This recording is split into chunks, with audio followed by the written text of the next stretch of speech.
You're watching Car Babble. I'm Ewan, and this is the fully electric Volvo XC40 P8 First Edition with twin motors and all-wheel drive.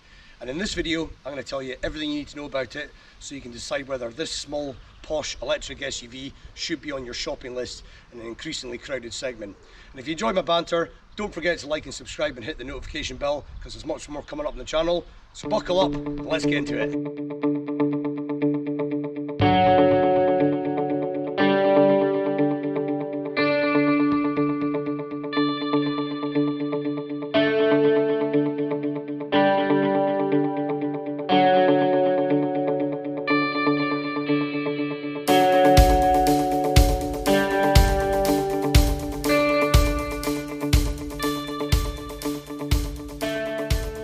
Now let's look in the boot of the XC40, power tailgate again.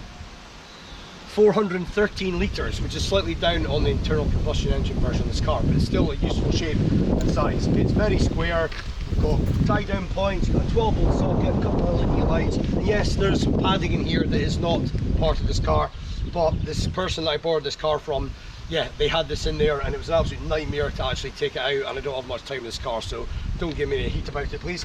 Anyway, underneath here you can see some more space. There is a bit for your charging cables. Now this is where you can put the spare tyre. This one doesn't have it, but yeah, quite good actually for that. You've got absolutely heaps of space in there. You can probably get a laptop in there if you're really needing to, but there is also a frunk at the front of the car, which I'll show you in a bit. Very good boot, 60/40 split folding seats and a ski hatch. Yeah, no complaints here on practicality whatsoever. So in the back of the XC40, and I can say a couple of adults will be fine back here, a couple of kids will be having a game of tennis. It is very spacious. It's not the widest car in the world, but yeah, you've got your pockets here, you've got two USB-Cs, you've got rear seat heating, which is part of the first edition pack, felt line door bins, which are reasonably big, very comfortable, seats are lovely. You've got central armrest with a couple of cup holders, ISOFIX in the outer two seats, distance from my knees to the seat, fine, absolutely fine. I'm 5'9" and that's my driving position, and I have my seat quite far back. You've got loads of headroom, even with a panoramic roof, which is often can really eat into headroom. Yeah, buzzing back here. Now let's look under the bonnet of the XC40. Find the thing. There you go. The first thing you notice is there's not much to talk about because, yeah, it's not an internal combustion engine car, so there's nothing there to tell you about really.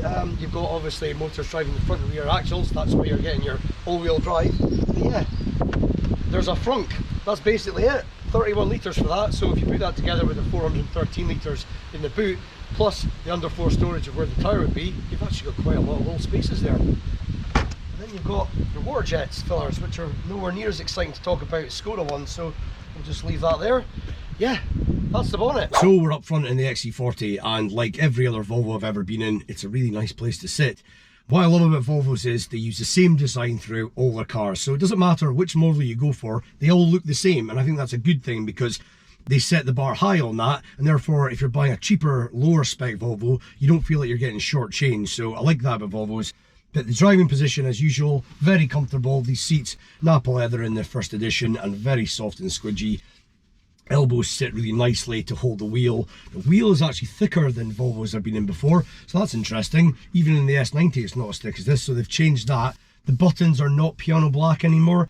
They are just slightly more matte effect, and they look less cheap, but they're still a little bit plasticky, but very responsive to touch. But yeah, driving position is great. You've got memory settings and seat extensions on both sides in the first edition, and it is just a lovely, comfortable place. You could do lots of miles and you would never feel sore. Storage is good as well. The door bins are ridiculously big. In fact, yeah, you could probably fit a dead body in there. I mean, they are absolutely massive, and they're felt line, so yeah, much more storage than you need in a door bin, but very good job from Volvo. The whole design of it is just fantastic.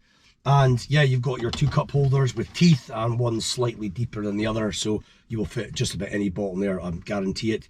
You've got storage in the middle here, and it's pretty deep, and this little bin, which I think is quite cool. You can take this out, and yeah, you can empty that, put it back, and pretty happy with that. You've got wireless charging at the front here, again in the first edition, otherwise it's an option. A couple of USB-C ports, 12-volt socket as well. And yeah, one thing is the glove box is smaller than Volvos of old, so I don't know if that's an electric car thing, but yeah, it's not very big, so that's a little bit rubbish. frameless rear view mirror, and this lovely panoramic roof, which is an option if it's not the first edition, and it goes all the way back. Kids will love that. Quality's really good as well. I mean, well, yeah, it's a premium car, so you blooming hope so, and at this price point, definitely. But everything looks nice. You know, it's very modern. I feel like a right millennial when I'm in this car, but everything that's soft to touch needs to be soft. And yeah, this bit here is really nice and squidgy, and it just feels very nice. There is a few cheap plastics, and that's an XC40 thing. I think if you go up the range to XC60, XC90, there is less of that. But piano black around the gear stick, and while we're on that, this is a shift-by-wire little dinky one that takes a bit of getting used to, but once you do, you find it's very nice to use. But yeah, quality is very good, and it's just stylish. But the main thing you can notice if you buy this car is the infotainment system's been massively upgraded, and now you no longer have smartphone mirroring for Apple CarPlay and Android Auto. You have an Android-based system with Google as the brains. So you now have Google Maps on your home screen, and you can use that, and you can put it in your cockpit, which is also new. It's very, very clear graphics, and yeah, less analogy looking. So I think that really works a lot better than the ones before, where they just kind of look like normal analog gauges. So you get all your information you need here, battery percentages, etc. Yeah, it feels really like a smartphone you're looking at. Oh look, it's 81% battery left, but it's, you know, it's my car. But yeah, you can operate everything via the Google interface. You can log into your own Google account and sync it with the car, and you can use the voice commands. And if you're in Scotland and you're like, I want to go to Tewkesbury McTavishville, and yeah, Google Maps will be like, no problem, and it'll take you there. It knows every single destination. It's fantastic, almost never misses a beat. And I've heard that from various people. I've played about with it, and my friends confirmed that as well. Super system. You can use Apple CarPlay and wired to your car, but I don't know why you'd bother, because this is right there and it works so good. So yeah, great infotainment system. It's so clear, the graphics are so modern, it's so fast and slick. It really feels like you've got a proper quality computer in your car. Very good. But there is the Volvo on-call app, which is utterly useless from what I gather. It simply does not connect your phone to the car, no matter what you do, it seems. And I've had this feedback from my friend who owns this car. I've done some research about this, and yeah, I've tried it myself. It really doesn't work. So basically, the Volvo on-call app is meant to be to allow you to preheat the car, to be able to check your battery status remotely, to be able to plan your routes, to charge your battery if you're going a long journey, and various other features. And it does not connect to the car. It's been back to this particular car's been back to get the software changed, and even then it didn't work. And that's another thing. If you do a software update on this car, which is done over the air, it locks itself, and while it's doing it, it literally is not able to be entered at all. Even you can't circumvent it whatsoever. So if you were in an emergency situation and you needed to get into this car so you could go to the hospital with a child or something, you're out of luck. It ain't happening. You can't get into the car until the software update's done, and that is really not very good. So that's a problem. Other than that though, yeah, it's really good.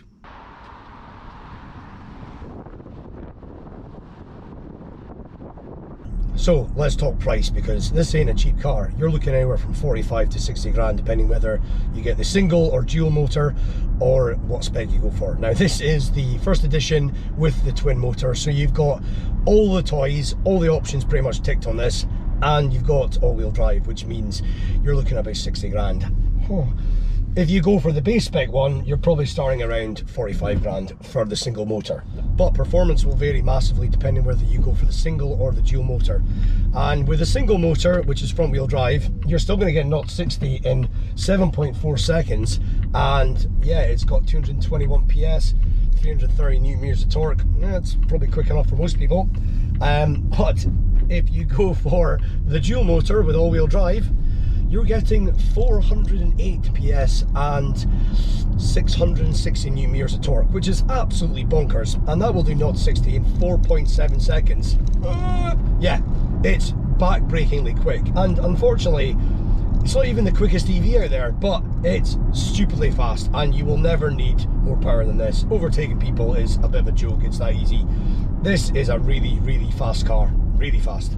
Battery wise, if you go for the front wheel drive single motor, you get a 68 kilowatt hour battery, and that will give you a range of about 250 miles in the real world, depending on how you're driving as well. Could be more, could be a bit less. And if you go for the twin motor, you're getting a 78 kilowatt hour battery, and that is bigger, but it's obviously got way more performance. So you're probably going to get more like 210 miles in the real world. To charge it from a home box is going to take about 8 hours. And if you get a fast charger, you'll probably do about 80% charge in about 40 minutes, which is pretty good, but they ain't cheap. So I'm just going to put my foot down in this. Good God.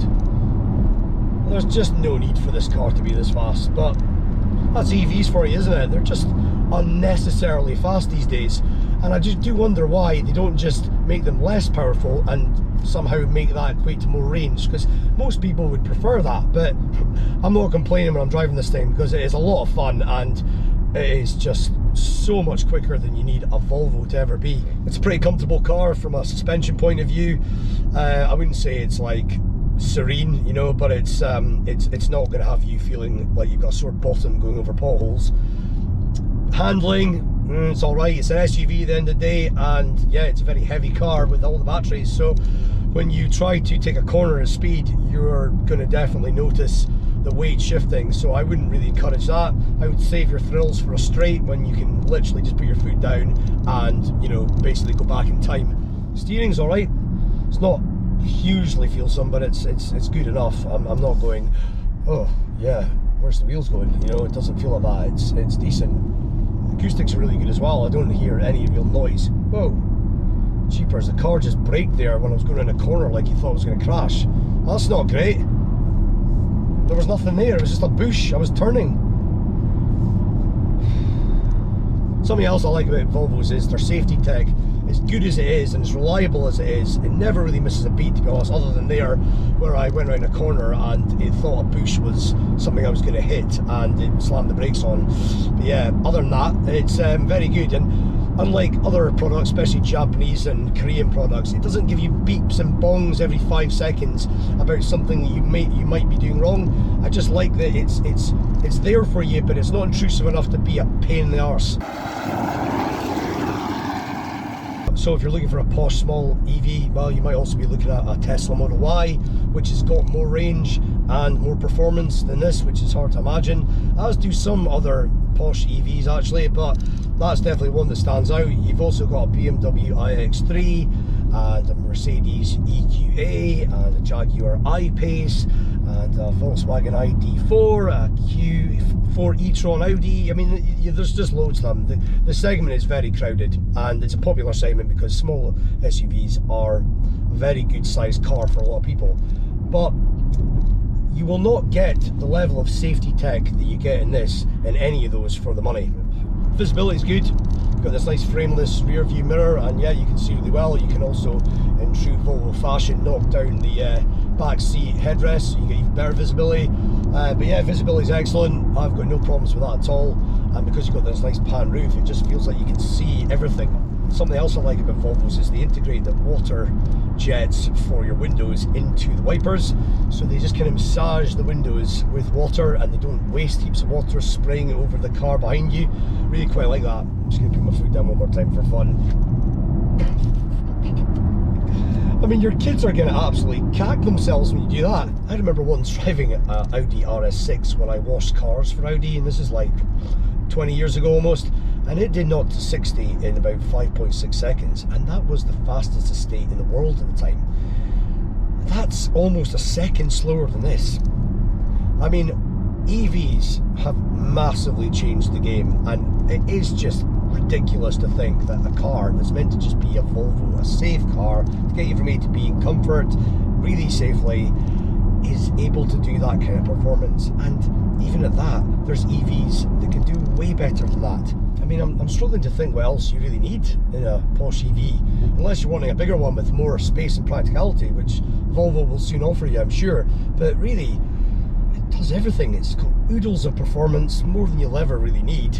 You've got this great modern infotainment system and satellite navigation. You've got really comfy seats. You've got all the luxuries, you know, heated electric seats. You've got great safety tech, assistance systems, great sound system.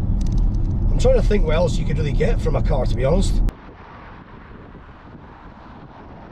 So, final thoughts on the Volvo XC40 EV. Well, if you can take all the things that I personally love about Volvos, which is their supreme comfort, their amazing technology, safety tech, etc., and then add a stupidly fast powertrain, sign me up. However, there are other EVs that have more range and even more performance, and that Volvo on-call app not working is a real chink in the armour, so they need to sort that out. But in terms of practicality, this is a great compact package, so if you're a small family or you've got no kids and just modest load lugging requirements, really think about this car because it really does do a lot with its space. Anyway, those are my thoughts. I'd love to know yours, so please do leave me a comment below. If you enjoyed the video, please do like and subscribe. Thanks for watching. I'll see you in the next one.